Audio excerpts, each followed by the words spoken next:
اس بارے میں کوئی درخواست موصول نہیں ہوئی ہے۔ جب ارکان پارلیمان نے اصرار کیا کہ اگر ایسی کوئی درخواست آ جاتی ہے تو حکومت کا رویہ کیا ہوگا، تو نرسیما راؤ اور فلرو دونوں نے اس سوال کو نظر انداز کر دیا۔ اویناش پلویوال اپنی کتاب میرے دشمن کے دشمن میں لکھتے ہیں، انڈیا نے نجیب اللہ کو فضائی یا کسی اور راستے سے کابل سے باہر نکالنے میں کوئی دلچسپی نہیں ظاہر کی، جبکہ بطرس غالی سے کہا گیا کہ انڈیا اپنا طیارہ کابل بھیجے گا۔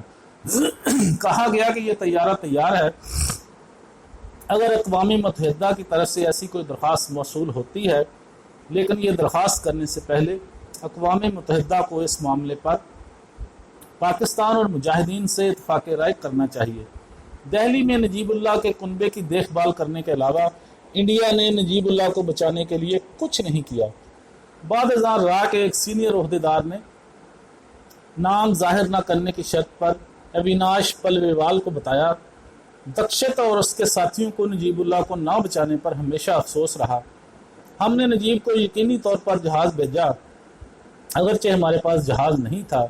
ہمارا خیال تھا کہ مجاہدین انہیں جانے دیں گے، لیکن ایسا نہیں ہوا۔ ہم نے دنیا میں شور کیا کہ ہم نجیب کو باہر نکال رہے ہیں، لیکن ہم نے اس بارے میں مرکزی کردار رشید دوستم سے بات نہیں کی۔ 1994 میں سچن ایم کے بدر کمار پاکستان، افغانستان اور ایران ڈیسک سے کابل گئے تھے۔ انہیں ہدایت کی گئی تھی کہ وہ کابل میں انڈین سفارتخانہ دوبارہ کھولنے کی کوشش کریں اور احمد شاہ مسعود سے نجیب اللہ کو انڈیا جانے کی اجازت دینے کی درخواست کریں، لیکن احمد شاہ مسعود نے بدرا کمار کی اس درخواست کو یہ کہتے ہوئے قبول نہیں کیا کہ یہ مجاہدین کے دیگر رہنماؤں کے لیے قابل قبول نہیں ہوگا۔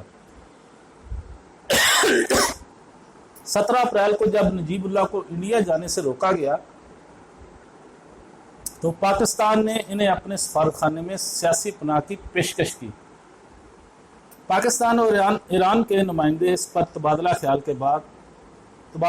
کے لیے اقوام متحدہ کے دفتر پہنچے۔ بینن انہیں نجیب کے سامنے لے گئے۔ فلپ کورون اپنی کتاب ڈومڈ ان افغانستان میں لکھتے ہیں، نجیب ایران کے نمائندے پر چیخنے لگے۔ ایک وقت تو میں نے محسوس کیا کہ نجیب ایرانی نمائندے کو اٹھا کر کھڑکی سے نیچے پھینک دے گا۔ اس نے ان دونوں سے کہا، مجھے تم پر قطعی اعتبار نہیں، میں تم دونوں کو بچانے کی بجائے مرنے کو ترجیح دوں گا۔ مجھے یقین نہیں ہے کہ تم بھی میری حفاظت کرنا چاہتے ہو۔ نجیب اللہ اگلے 4.5 سال اقوام متحدہ کے دفتر میں رہے۔ 27 ستمبر 1996 کو نجیب اللہ UNO آفس میں واقع اپنے کمرے میں قاتلوں کی آواز واضح طور پر سن سکتے تھے۔ کابل پر طالبان کی فتح کے دوران گولوں اور راکٹوں کی آواز پھانسی دینے والے کے آگے بڑھنے کے قدموں کی طرح تھی۔ پھر طالبان فوجیوں کے 15 ٹرک اقوام متحدہ کے دفتر کے باہر آ کر رکے۔ ہر ٹرک میں 8 سے 10 سپاہی تھے۔ صبح 3 بجے نجیب اللہ کو معلوم ہوا کہ اقوام متحدہ کے دفتر کے باہر تعینات سنتری اچانک وہاں سے غائب ہو گئے۔ انہوں نے اقوام متحدہ کے ایک اور دفتر سے مدد کا مطالبہ کیا، لیکن وہاں سے جواب میں صرف خاموشی ملی۔ مشہور صحافی ڈینس جانسن نے اپریل 1997 میں اسکوائر میگزین میں نجیب اللہ کے آخری دن کے عنوان سے لکھا تھا، مختصر عرصے میں طالبان جنگجو اقوام متحدہ کے دفتر میں گھس گئے۔ ایک جنگجو نے نوکر سے پوچھا، نجیب اللہ کہاں ہے؟ اس نے کچھ بہانہ بنانے کی کوشش کی، لیکن وہ مکان میں گھس کر عمارت کی تلاشی لینے لگا۔ چند ہی منٹوں میں اسے نجیب اپنے بھائی شاہپور یوسف زئی، محافظ جعفر اور سیکرٹری توقی کے ساتھ مل گیا۔ وہ نجیب اللہ کو گھسیٹ کر کمرے سے باہر لایا۔ نجیب کو بری طرح مارا پیٹا گیا، اس کے جنسی اعضاء کاٹ ڈالے گئے اور پھر سر میں گولی مار دی گئی۔ پہلے اس کی لاش کرین پر لٹکائی گئی اور پھر اسے محل کے قریب ایک کھمبے سے لٹکا دیا گیا تھا۔ نجیب کے مردہ جسم کی آنکھیں سوجی ہوئی تھیں اور اس کے منہ میں سگریٹ زبردستی ٹھونسی گئی تھی۔